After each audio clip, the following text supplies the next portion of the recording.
I'm going to go one at a time, so if you don't mind. I'm going to start with Sadie. I love the character of Odessa and how she expresses herself through music. What was it like for you to kind of take on a character that finds her voice through song? Like, did you kind of relate to that, or what was the kind of experience like when you first discovered this character and it was presented to you? Yeah, I think that's what spoke to me about Odessa is just that like her main language is music. And not that that's really the case for me, but I just thought that was like a beautiful part about her, that was her superpower. And yeah, music's always been a huge part of my life, but it's always been super private. Like I didn't really feel like I needed to share that with anyone. But then when Odessa came around, something about her and how music was a part of her life and who she was felt like, I don't know, like something I wanted to explore. Did it scare you? Did it take a while to kind of understand this Odessa, or did you this leap, was it like a fun one for you to Oh, I was super scared, super scared, because especially just with the music aspect of it, because so much of the character is that and storytelling through music, which is something that I just haven't really done a lot of. So yeah, it was scary at first, but then once we started working with Geremy and working on the songs, it all just kind of came together, and she came to life a bit. Kelvin, can I ask you, when we first meet Yuri, like, how does he use music to kind of express himself? Because he does it's a little bit different from like Odessa's character. When we first see him, he uses it almost like as I don't know, in your words, like how do we see Yuri when we kind of like first encounter him? I feel like he uses it for survival, but also as a place to explore new ideas and as a creative outlet. He wants to be an artist. He is an artist, and he wants to find an audience that actually sees him as an artist and not just as a sexual entity in the space. But if it means to keep paying his bills and to make Neon Dion happy, then he's gonna hypnotize him with some like subtle hints of what the music is and a lot of like hips and grinding. So it's a little bit of a balance, but mostly I think it's a survival technique for him. What was it like for you to like tap into your body as this kind of musical instrument then? Like, what was that like for you to kind of use that aspect to perform? And was that normal? Did you have to learn how to like be comfortable with, I don't know, like the physicality of all that? I didn't realize how stiff I was until I got there. I really was like, oh, when Geremy asked me on the call, he was like, well, Yuri's more of a dancer than he is a singer. And I said, oh, I got that, no problem, say less. I got to Croatia and I started the dance classes, and she said, you need some oil in your hips. Why are you moving like this? And so we did a lot of movement work. With our movement coach, Sarah Green, was there. And we were using Lenny Kravitz as a reference, and I was just kind of like trying to walk like him and just loosen up. I get PTSD thinking about it, but it was fun. I think it's useful because I think I sometimes take myself a little too seriously, and that's why I start to become Robot Man. But yeah, it was cool. That's fun. You did well. Regina, your character of Neon Dion, the second we see her, it took me a second. I'm like, I didn't recognize you because you did such a wonderful job of like entering this role. How was the character presented to you? And did you work with the costume team to kind of make this character your own? I mean, like, she is magnetic, whether she's good or bad or whatever. I just, like, my eyes just want to, like, go to your character. I'm just curious, like, what was that like for you to embrace that aspect of her and really tap into whatever, the presentation that we end up seeing on screen? Yeah, thank you. I really just wanted her to feel the darkness, especially because there's so much light from Odessa, and Satellite City is not the most optimistic place. So kind of feel like this looming character that's in the middle of their joy. And I just talked to Geremy and was like about looks, and we kind of exchanged it. And I think at some point I realized that I needed her to have no eyebrows, which I think the studio was like, this is no. But I was like, if you did it, it would make her almost devoid of whatever kindness, because there's a lot of expression in people's brows. And so, and then I think, I didn't come up with the outfit, but I know that leather doesn't stretch. And since Neon Dion has a bad knee and a limp, it helped, because you have to think of like, how menacing can someone be when their knee ain't working?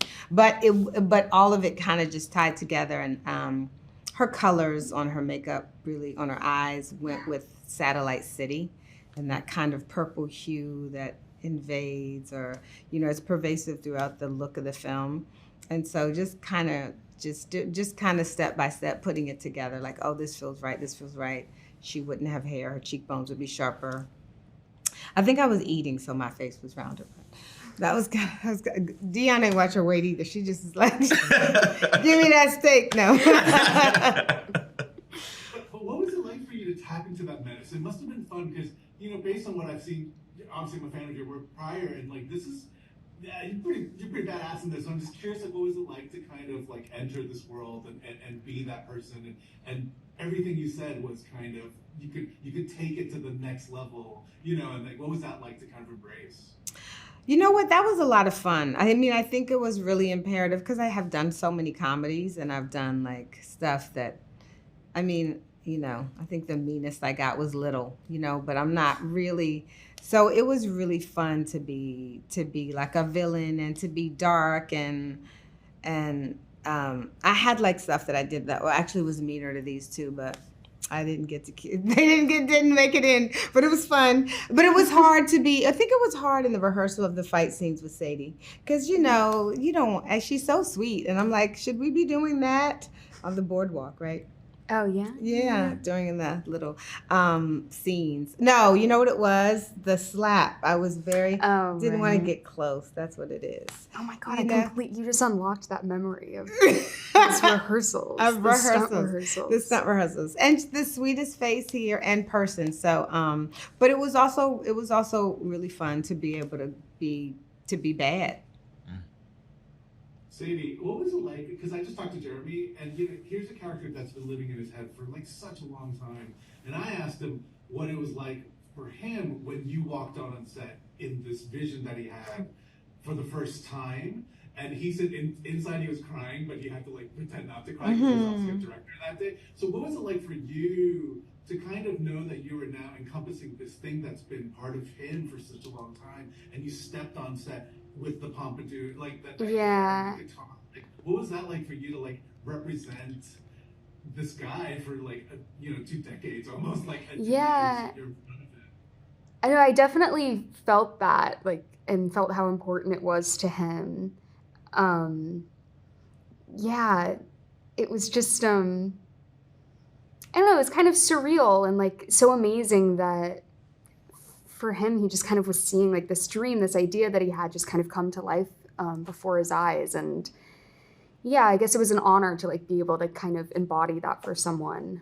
But then also he allowed me so much freedom in my performance and freedom to kind of craft her how I saw Odessa. So yeah. What is it like for all three of you to be part of a project where music is such a main ingredient of the film? Because obviously there's movies where there's songs, but this is such a wonderful, it's like it's prevalent throughout the movie. Like every internal thought is the song, external thought is so what was that like to be surrounded by music as really like a huge percentage of the filming? I'm going to say I loved it. I didn't sing or anything, but I just remember when I first heard about it and I was like, a rock sci-fi musical. I was like, this can't be good. So, because there are too many genres for it to work. But to actually see it, to watch Sadie, to watch Kelvin or Yuri and Odessa, I thought it was so wonderful. And I thought it was pretty incredible that Geremy wrote. He and his partner wrote all the music that sounded so, sounded different was so incredibly cohesive. And it was so wonderful to hear, to read something, but then actually hear Sadie's voice, which is so, angelic and melodic and soothing and, powerful in the best way. So for me as a listener, even though I did sing all the music, for me as a listener, it was wonderful, and to watch it all come together and watch it on screen, I thought I really loved that part of it. But again, I didn't sing. Right. You were so good. I was saying, thank you. How about for you, Sadie and Kelvin? What was it like to be part of something that like music was such a big part of the piece? I think it kind of helped in a weird way, because when you're breaking out into song, you're suspending reality, and there was already a lot of suspended reality just in the worlds that we were creating in. So the music was kind of like, I don't know, it was like a tool for us. But yeah, definitely like a learning curve. Like I've never had to sing on set like that before. You had done it before. But no, that was a first for me, like the earwigs. I was like, what am I doing? What is this? But then after a while, it kind of became, like an armor in a weird way. Yeah, I think there's so much magic in music, and there's so much purity in it. You know, you can't really hide when you're singing, and unless you're in a studio and you do auto-tune and all that stuff, but we weren't doing that. And so I remember being under the boardwalk, and she put the earwig, and she was nervous because she was going to sing live for me. But it just created such an intimacy in a world where they're very afraid of intimacy. And I think Geremy also sharing his like personal like insides, writing these songs and creating this music for this character that's so just open and wide-eyed and excited for life and opportunity. I think that bringing the music in that way with that sound, that folk sound, that rock sound was exactly what the world of Satellite City and this movie needed. And I think it made it, I don't know, I think that's what kind of tugs on the heartstrings for everybody when you're watching it, and kind of what got me really invested every day. So yeah, the music's special. Well, congratulations on being part of something so adventurous. I mean, this is like nothing out there right now, and so it's kind of fun to kind of have that claim, so congratulations on that. Thank you. Nice talking to you guys. Thank you. Bye.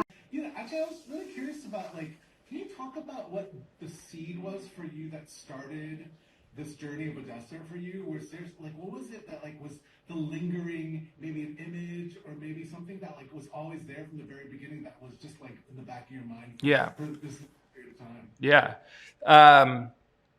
The seed for the film, for me, it always starts with the character. So I had this idea of this kind of rambling troubadour, female, I don't know, Woody Guthrie with the pompadour and a guitar. I've had it in my head for as long as I could remember. It was going to start. I initially wanted it to be a stage play or a musical, or there was a moment where I wanted to do it as an animation. It was just kind of like everything that I was getting into in my early 20s. I was like, oh yeah, I can put this character in there. And then she kind of went away for a little while, and when it was time to write my next film, she popped back in. And I'm a musician first, and so it was an excuse to write something fresh and new and exciting and epic and grand and ambitious. So I was kind of curious because I know you collaborated with your songwriting partner Jason. Yes. On this, and so when you're now making a movie about this character, which comes first, the music or the script? Like, how do you then? It kind of. Yeah, it ping-pongs back and forth. So I had a couple songs that I had in my pocket to start, but I didn't know where they were going to go. Then you do a draft, and screenwriting is a very lonely process, and you end up like hitting a wall. And then it was like, okay, now let's go into the studio for a couple days. And then it was like a relief to go in there and start to build the songs. Like, oh yeah, right, okay. And then because the songs are communicating what's going inside the characters, it would illuminate something, and then I would switch gears and go back to the script. So through the process, it was a multi-year process. I would do a handful of months, by myself, then jump into the studio for a couple weeks, and they both rubbed off on each other. I gotta ask, what was it like? You've had this character in your head and you wrote it and then what was it like the first day when Sadie walked onto set with the costume? Can you talk about that day? And That what was- it must have been like for it you was to heavy. manifest this thing. It must have so cool. Yeah, it felt right.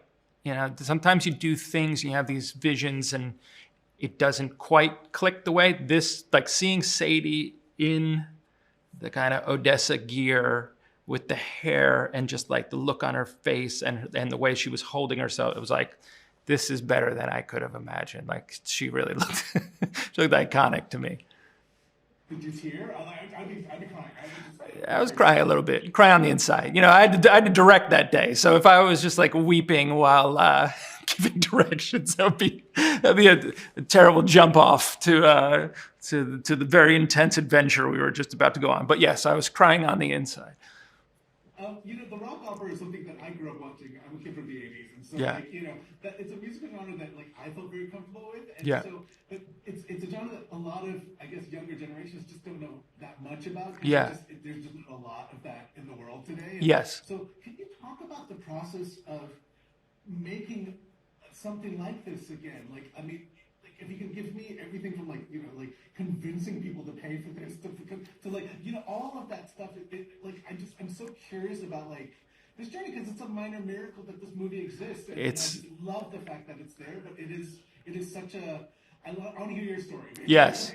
I mean, you're right. It is a minor miracle that exists. And it took years and years because I thought it all made sense. I thought it was pretty obvious.